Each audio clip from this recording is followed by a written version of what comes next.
Butterbean was never supposed to be feared. From the moment he first stepped into a boxing ring, people didn't see a professional fighter or a future star. They saw a punchline, a massive frame, soft around the edges, no sculpted muscle definition, no textbook athletic build. To critics and seasoned pros alike, he looked like a novelty act someone booked for laughs rather than danger.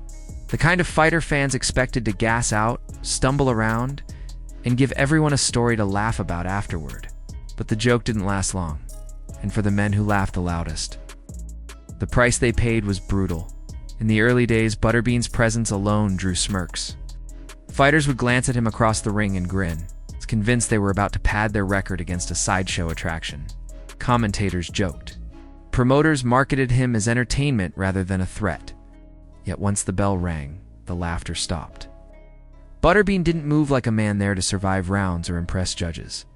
He moved forward with relentless pressure, cutting the ring down step by step, throwing punches with bad intentions. And when those punches landed, they didn't just score points, they ended nights. One by one, opponents discovered the same harsh truth. A right hand would sneak through and suddenly they were on the canvas staring up at the lights. A left hook would crash against a jaw and legs would give out instantly. Fighters didn't fall gracefully. They dropped hard, crumpling in ways that told the audience everything they needed to know. Butterbean wasn't here to box. He was here to punch tickets, and he was terrifyingly efficient at it. Before long, fans weren't coming to laugh at him anymore. They came to see how long someone could last. Butterbean fights became countdowns, each bout a test of endurance rather than skill. How many seconds could his opponent survive before the inevitable? 30 seconds? 45 a minute if they were lucky? The crowd leaned forward in their seats, knowing that at any moment, one clean shot could shut the whole thing down. Early in his career, Butterbean proved himself in the Toughman contests, a proving ground where durability and raw power mattered just as much as polish. While critics fixated on his appearance, he kept winning, again and again. 5 times he became a world champion in the Toughman heavyweight circuit, carving through opponents who underestimated him just like everyone else had. When his time there was done, he left with a record of 56 wins and only 5 losses. Those weren't novelty numbers. Those were the stats of someone who knew exactly how to fight within his strengths. When Butterbean transitioned into professional boxing, skepticism followed him. His first pro fight ended in a TKO in the 4th round, and even then people tried to explain it away. They called it luck. They said his opponent wasn't serious. They said it wouldn't last. Butterbean listened, smiled, and kept swinging. One of the earliest men to learn that lesson the hard way was Doug Norris. On paper, Norris looked like the safer bet. Butterbean, despite his early success, still carried the stigma of being a joke. Fans expected Norris to outbox him, to move around the ring and expose his limitations. The first time they met on November 30th, 1994, the tone was clear from the opening bell. Butterbean marched forward, pushing the pace, forcing Norris to retreat. Norris tried to box, tried to keep distance, even landed some clean shots that momentarily slowed Butterbean down.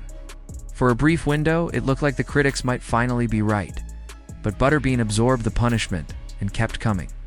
His punches weren't pretty, sometimes wild, sometimes windmilling, but they carried devastating force. Norris stayed on his feet longer than most, showing toughness and heart, but resistance only delayed the outcome. By the 4th round, the pressure became too much. A clash of heads added to the damage, and soon after, Butterbean landed the shots that mattered.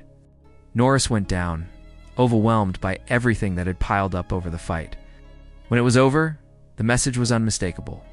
Laugh at Butterbean if you want, but you'd better be ready to pay for it. Butterbean didn't even like being called by his real name, Eric S. He wanted the persona. He wanted the myth. Butterbean wasn't supposed to fit the mold, and that was the point. Every win chipped away at the image people had tried to force onto him. Every knockout made it harder to dismiss him as a fluke. By October 25th, 1995, Butterbean stepped into the ring against Pat Jackson in Kenner, Louisiana. At this point, Butterbean was undefeated at 14-0, but the skepticism hadn't fully disappeared. Jackson looked like the ideal fighter, leaner, more traditionally built, technically sound. On paper, it was another chance for Butterbean to be exposed. From the opening round, the story felt familiar. Butterbean pressed forward with suffocating pressure, forcing Jackson to fight off the back foot. Jackson tried to box, snapping jabs, landing straight rights, occasionally finding moments of success. He had the skills to make it competitive, and at times he did. But Butterbean never stopped advancing. He wore Jackson down with sheer force, pounding the body leaning on him, making every second in the ring exhausting. As the rounds progressed, Jackson's movement slowed. Holding became a survival tactic rather than a strategy.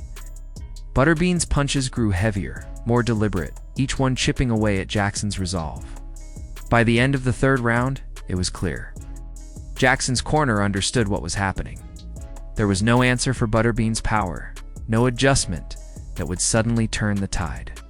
They retired Jackson before the fourth round ever began, choosing health over pride. Butterbean walked away with another victory, his reputation growing heavier with each passing fight. By the time Butterbean faced Peter McNeely in 1999, the narrative had shifted. He wasn't a joke anymore. He was a problem.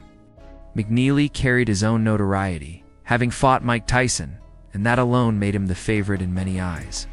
Experience mattered. Name recognition mattered. Butterbean, despite a record of 47 wins, 1 loss, and 1 draw, was still fighting uphill in public perception. From the start, Butterbean did what he always did. He closed the distance. McNeely landed some hooks early, but Butterbean absorbed them and responded with crushing shots of his own. The weight difference was glaring. Ouch! Butterbean outweighing McNeely by nearly 100 pounds, and as the seconds ticked away, the toll became obvious. Butterbean's punches found their mark, snapping McNeely's head back, forcing him into survival mode. With just 1 second left in the first round, the referee stepped in and stopped the fight. McNeely was still standing, gloves up, which sparked controversy, but the outcome stood. Butterbean had done it again. Another man who thought he could handle the pressure discovered that standing in front of Butterbean, even for a single round, was a dangerous gamble. Butterbean's reach extended beyond traditional boxing. At WrestleMania 15, he stepped into a different kind of spotlight. Facing Bart Gunn in a rare moment where professional wrestling showcased a legitimate fight, even their Butterbean's reputation preceded him. He wasn't playing a role. He was being himself, a man whose power was very real and very unforgiving. Eventually, Butterbean tested himself in mixed martial arts. It wasn't his world, and everyone knew it.